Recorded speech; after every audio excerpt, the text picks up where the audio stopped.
नमस्कार दोस्तों, welcome to education Hindustani review में आप सभी का स्वागत है। दोस्तों मैं हूं आपका साथी अर्पित सर।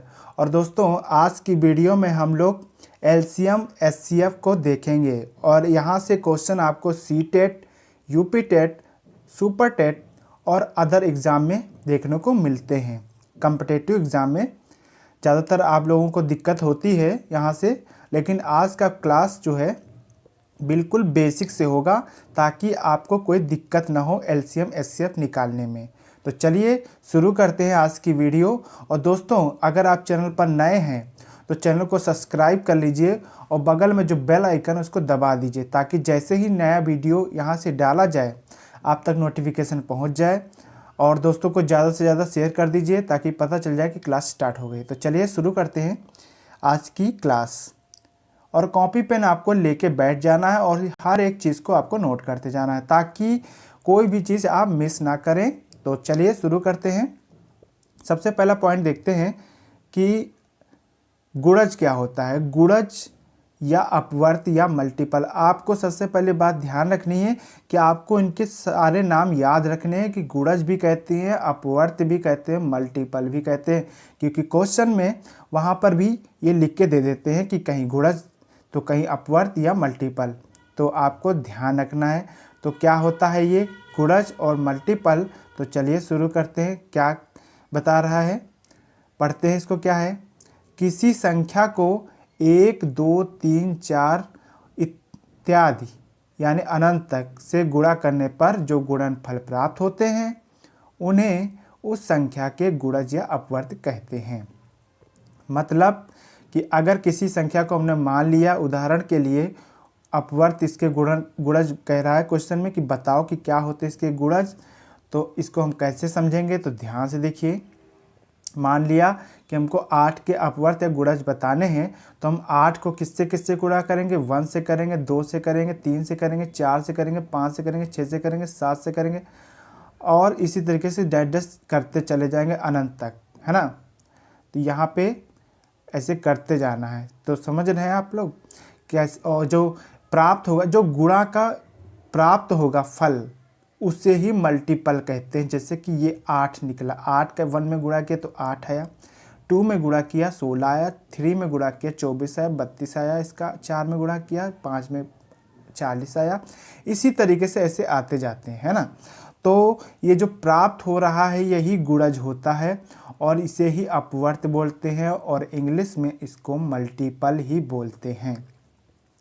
तो आपको पता चलेगा, अगर किसी ने आपसे पूछा कि 3 के या 4 के मल्टीपल बताओ, तो 4 का मल्टीपल 4 होगा, 4 दूना 8 होगा और 12 होगा। पहाड़ा लिखते जाना है ना, पहाड़ा ही होता है गुणज एक तरीके से, और इसकी कोई लिमिट नहीं होती, ये असीमित होते हैं।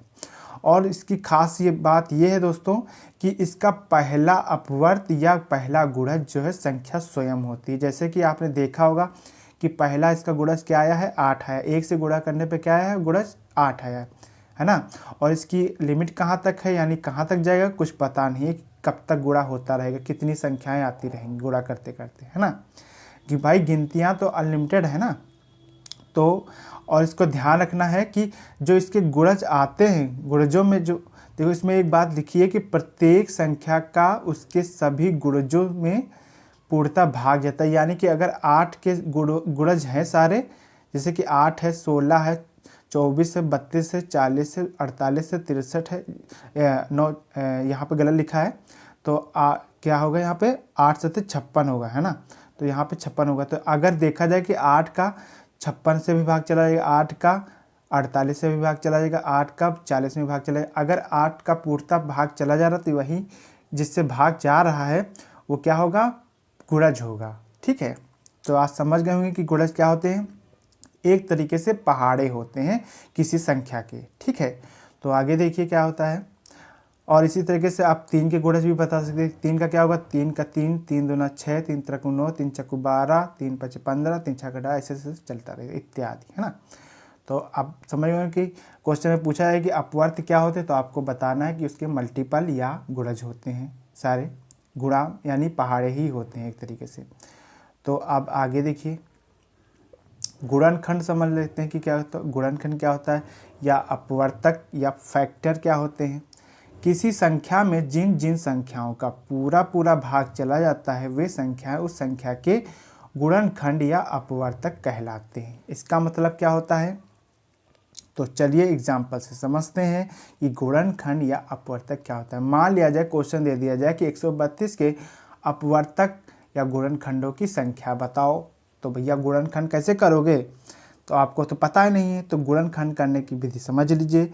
इसके लिए खास बात आपको ध्यान रखनी है कि हमें जब भी किसी संख्या को काटना है तो अभाज्य संख्याओं से ही काटना है। अभाज्य संख्या क्या होती है, मान लिया जाए 2, मान क्या लिया जाए 2 होती ही है, 2, 3, 5, 7, 11, 13, ऐसे करके बहुत सारी अभाज्य संख्या होती है। जो कि अभाज्य संख्या की कंडीशन क्या होती है कि वो एक और खुद के अलावा, यानी 1 से भाग जाएगा उसका, मान लो 2 में 1 का भाग किया तो 2 से एक का भाग किया 2 में तो कट जाएगा, लेकिन और 2 को और कोई भाग नहीं कर सकता है, 2 को केवल 2 का, यानी स्वयं से भाग जाती हैं। और क्या होता है अभाज्य संख्या की कंडीशन, 1 से भाग जाएगा और स्वयं से जाएगा, है ना, स्वयं से भाग ही जाएगा।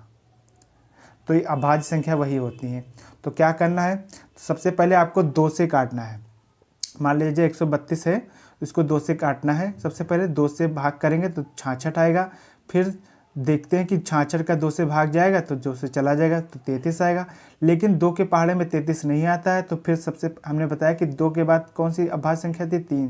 फिर 3 से भाग करेंगे तो 3 से देखो आ रहा 33, तो 3 से कट जाएगा तो 11 आ जाएगा। लेकिन फिर 3 के पहाड़े में, 2 के पहाड़े में, 2 के पहाड़े में, 3 के पहाड़े में, 5 के पहाड़े में, 7 के पहाड़े में 11 नहीं आता। सीधा 11 किस में आता है, 11 के पहाड़े में, तो 11 से भाग करेंगे तो एक बार में जाएगा 11 का नम 11, क्योंकि 11 किसी के पहाड़े में आता नहीं है भाई। तो अब क्या समझेंगे कि गुणनखंड कैसे प्राप्त हो गए।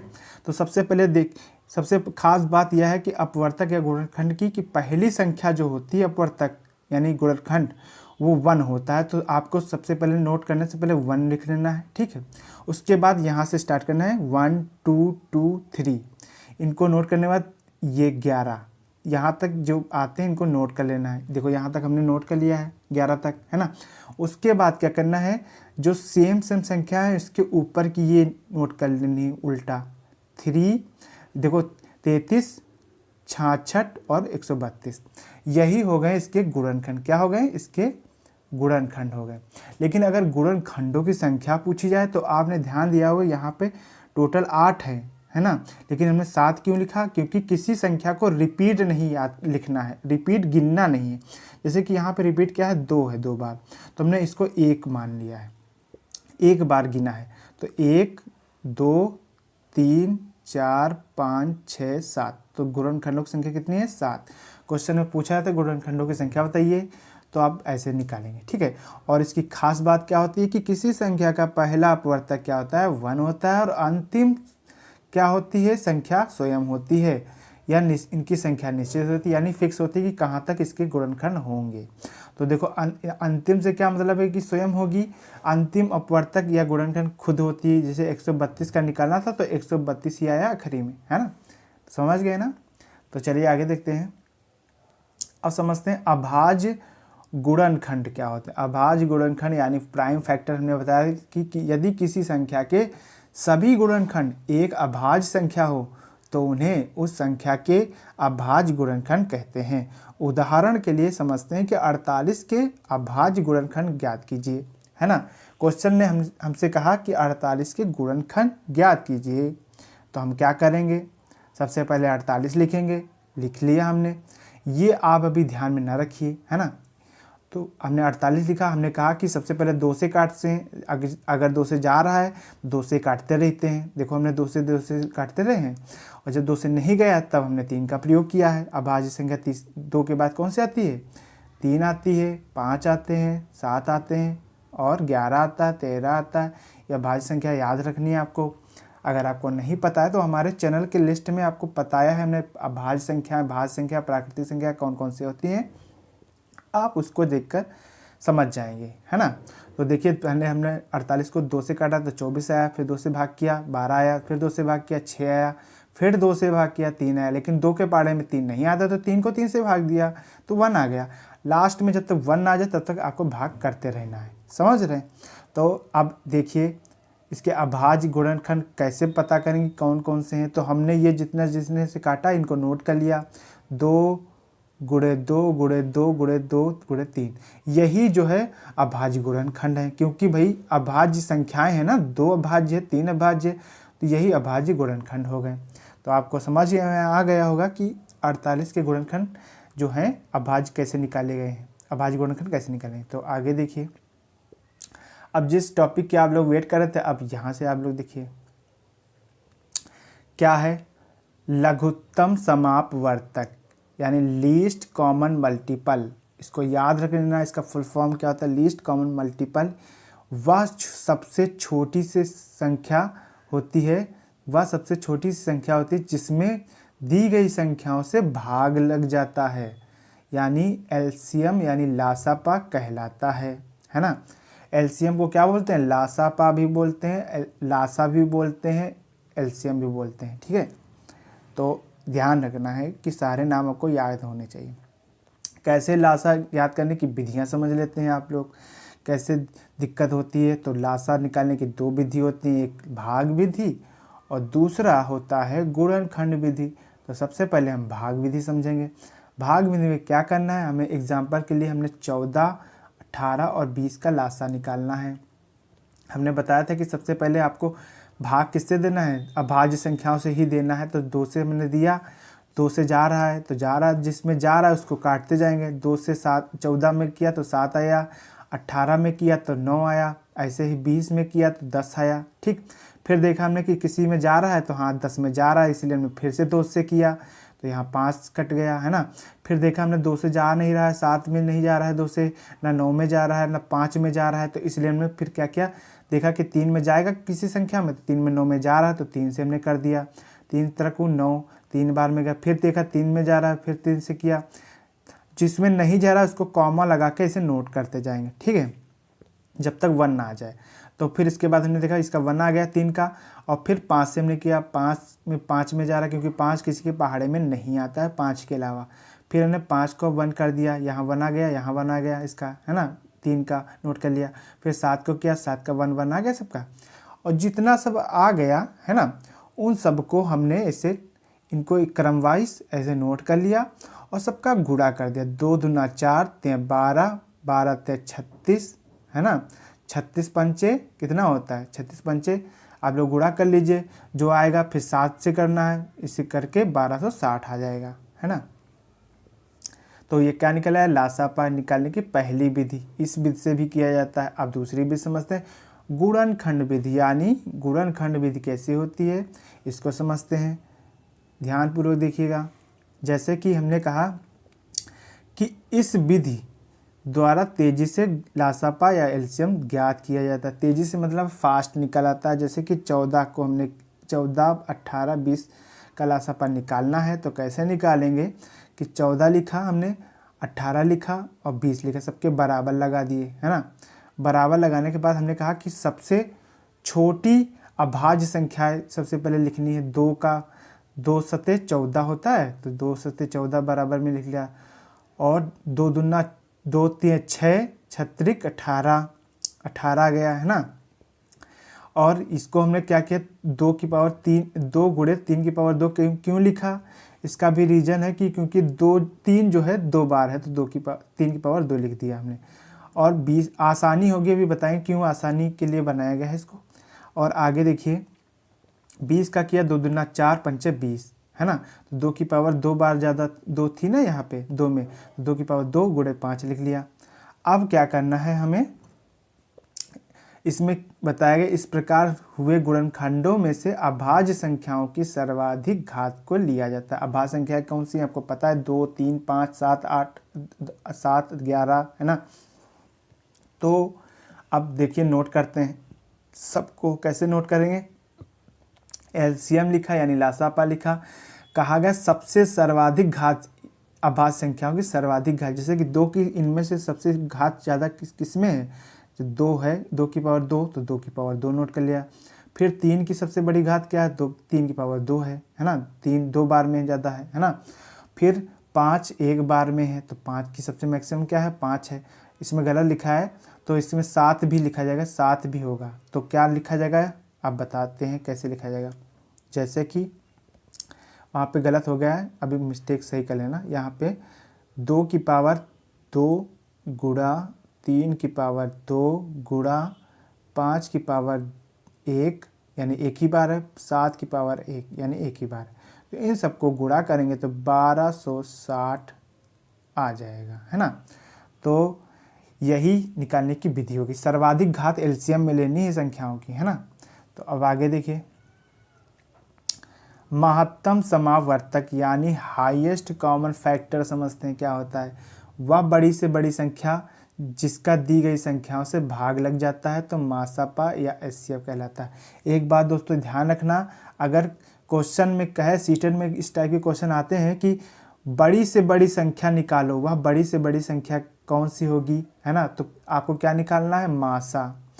अगर आपसे पूछे छोटी से छोटी संख्या तो आपको निकालना है लासा। क्या निकालना है, लासा। ठीक है, तो ध्यान रखना है। तो अब आप क्या करेंगे, मासा निकालने की विधि समझिए। मासा निकालने की विधि ये भी 2 होती हैं, पहली भाग विधि, दूसरी गुणनखंड विधि। तो उसको भी समझ लेंगे, पहले भाग विधि देखते हैं। जैसे 3 संख्याएं 12 18 24 का मासापा यानी एचसीएफ निकालना है, तो इसको कैसे निकालेंगे, ध्यान दीजिए। सबसे पहले हम क्या करेंगे, सबसे छोटी संख्या को एक तरफ कान में लिख लेंगे यहाँ पे, और उसको उसके बाद जो थोड़ी सी बड़ी संख्या उससे भाग देंगे। जैसे 12 को 18 से हमने भाग दिया, तो 12 का 18 में भाग करेंगे, एक बार में जाएगा, क्योंकि अब 12 के बाद 24 आ जाता है, ज़्यादा हो जाएगी, उससे कम ही लेना है। तो 12 का नंबर 12 को जो है घटाया 18 से, तो 6 आया। जो 6 आया शेष को हमने क्या किया, 12 से ही भाग किया। ये वाला 12 यहाँ अंदर कर दिया और इसी से भाग किया, तो 6 दूना 12, पूरा पूरा कट गया। तो 12 और 18 का मासापा क्या आ गया, 6 आ गया। जो कान पे बसता है किस साइड में, आपके लेफ्ट में, तो वो क्या होगा, मासापा होगा, है ना। अब क्या करेंगे, जो मासापा आया है उसी को हम बड़ी वाली संख्या यानी 24 से भाग करेंगे। 24 देखो यहाँ पे बची हुई थी, अभी हमने इससे कुछ किया नहीं था, है ना, 24 से, तो अब हम 24 से करेंगे। तो 24 का 6 से भाग करेंगे तो 24 पूरा कट जाएगा, 4 आ जाएगा। तो जो जिससे कट गया है, 6 से कटा है ना, तो यानी कि मासापा क्या आ गया, कान वाला, यही कान वाला ही जो कान पर रखा होता है लेफ्ट साइड में, वही मासापा होता है। समझ गए होंगे ना। तो आगे देखिए, गुणनखंड विधि क्या होती है। 12 18 24 का मासापा, 12 को लिखना है, 18 को लिखना है, 24 को लिखना है और बराबर लगा देना है। सबको गुणनखंड करने, गुणनखंड का मतलब है अभाज्य संख्याओं से गुणा करते रहना है। जैसे 2 गुणे 2 दूना 4 3 12, 2 गुणे 3 यानी 2 3 6 छत्रिक 18, 2 दूना 4 दूना 8 त्रिक 24। हमने इसको गुणनखंड कर दिए। अब इसकी कंडीशन क्या है मासा की, कि अभाज्य संख्याओं की सबसे कम घात वाला अंक लेना है। कम घात का मतलब है कि जैसे कि हमको 2 की सबसे कम घात कहाँ है, 1 है ना, तो 1 लिख लिया। 3 की सबसे कम घात कौन सी है, 3 है, कि एक बार में है, तो 3 लिख लिया। इनका गुणा कर देंगे, 2 3 6, ये आ गया इसका मासा। तो समझ गए होंगे कि मासापा कैसे निकाला जाता है। अब हम लोग क्वेश्चन के टाइप को समझते हैं। क्वेश्चन का टाइप आता है कि टाइप 1 है कि भिन्नों का लासापा तथा मासापा आधारित प्रश्न कैसे होते हैं। इनके फार्मूले आपको याद रखने कि भिन्नों का एलसीएम अगर निकालना है तो अंशों का एलसीएम निकालेंगे और हरों का एचसीएफ निकालेंगे। भिन्नों का अगर एचसीएफ निकालना है यानी मासा निकालना है ना, तो मासा निकालने की विधि क्या होती है, मासा में सबसे पहले एचसीएफ ऊपर निकालेंगे यानी मासा निकालेंगे, और हरों का एलसीएम निकालेंगे यानी लासा निकालेंगे। जिसका जो पूछ रहा है उसको पहले निकालेंगे ऊपर हर अंशों का, और हरों का जो है उल्टा एचसीएफ निकालेंगे। ठीक है, ये फार्मूला आपको याद रखना है। तो इस फार्मूला को याद रखने से पहले आपको बता दूं कि हर और अंश क्या होते हैं। जैसे भिन्न हो गई 2/3 हैं। तो इसमें क्या है, ऊपर की संख्या जो होती है अंश होती है, समझ रहे हैं, अंश होगी। तो अंश ऊपर की संख्या और नीचे की संख्या जो होती है वो हर होती है। क्या होती है, हर। तो इनको आपको ध्यान रखना है। तो अंशों का क्या निकालना है, एलसीएम निकालना, और हरों का एचसीएफ। ठीक है। तो मान लिया जाए कि हमने 2/3 और 3/2, 2/3 3/2, ठीक है। दो संख्या है, इनका हमें एलसीएम निकालना है। भिन्नों का एलसीएम पूछा जा रहा है। तो क्या करेंगे, हम ऊपर वाली का एलसीएम निकालेंगे, नीचे वाले का एचसीएफ निकालेंगे। तो 2 और 3 का एलसीएम कैसे निकालेंगे, देखिए 2 का 3 का एलसीएम कैसे निकालते हैं, 2 से भाग किया, 2 कम 2, 3 लिखा, 2 के पहाड़े में जाएगा नहीं तो 3 से करें, 3 का नाम 3। तो क्या आ गया, 2 गुणे 3 आया, जो इधर लिखा था यहाँ पे, है ना। तो 2 3 6। अब एचसीएफ निकालना है। तो एचसीएफ में हमने बताया था, ये देखो संख्या क्या थी, 2/3 थी और 3/2 थी, है ना। तो अब एचसीएफ इनका नीचे वाले को निकालना है। तो 3/2 का एचसीएफ क्या होगा, 3/2 का, 3 और 2 का क्या होगा एचसीएफ।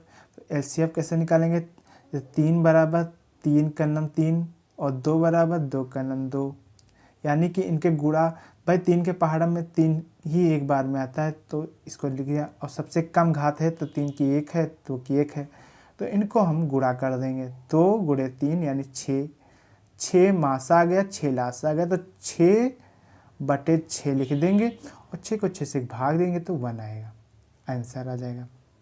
इसी तरीके से आपको भिन्नों का एचसीएफ भी निकाल देना है। एचसीएफ में क्या निकालेंगे, पहले एचसीएफ यानी मासा, फिर लासा। ठीक। टाइप 2 देखते हैं। फार्मूले आपको ध्यान रखने, याद रखने, याद करके जाना ही है एग्जाम में। टाइप 2 क्या होता है, इसमें दो संख्याएं एक्स और वाई दी होती हैं तथा उनका एलसीएम एचसीएफ निकालना होता है। जैसे क्रमशः ए और बी दिया होता है, क्रमशः इनके संबंध से फार्मूला ध्यान रखना। सूत्र क्या होगा, जैसे कि दो संख्याओं का गुणनफल बराबर लासा, संख्याओं का लासा गुणे मासा, या पहली संख्या दूसरी संख्या, पहली संख्या गुणे दूसरी संख्या बराबर लासा गुणे मासा। पहली संख्या क्या है, x है, दूसरी संख्या क्या है, y है, लासा क्या दिया है, a दिया है, मासा क्या दिया है, b दिया है। तो इनको इसी फार्मूले से हम लोग सॉल्व करेंगे। जैसे कि इसमें क्या होगा कि हम मान लीजिए कि पहली संख्या दे दी गई है, दूसरी संख्या पूछी जा रही, तो आपको यहाँ पे रख देना है इसका मान, इनका मान भी रख देना लासा मासा का, और इनको पक्षांतर करके आपको सॉल्व कर लेना है, उसी का आंसर आ जाएगा। ठीक है। तो आई होप आज की क्लास आपको पसंद आई होगी। तो मिलते हैं अगले वीडियो में दोस्तों। अगर वीडियो नहीं समझ में आ रही तो आप वीडियो को 2-3 बार देखें, कम से कम 1-2 बार बढ़ा घटा कर देखें, और तब आपको समझ में आएगा। और ये समझ लीजिए कि इससे बेसिक कोई वीडियो नहीं बन सकता है।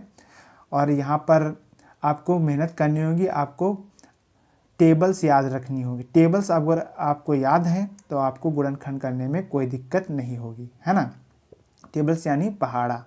तो आज की वीडियो में यहीं तक, और मिलते हैं अगले वीडियो में। तब तक के लिए टेक केयर, गुड बाय।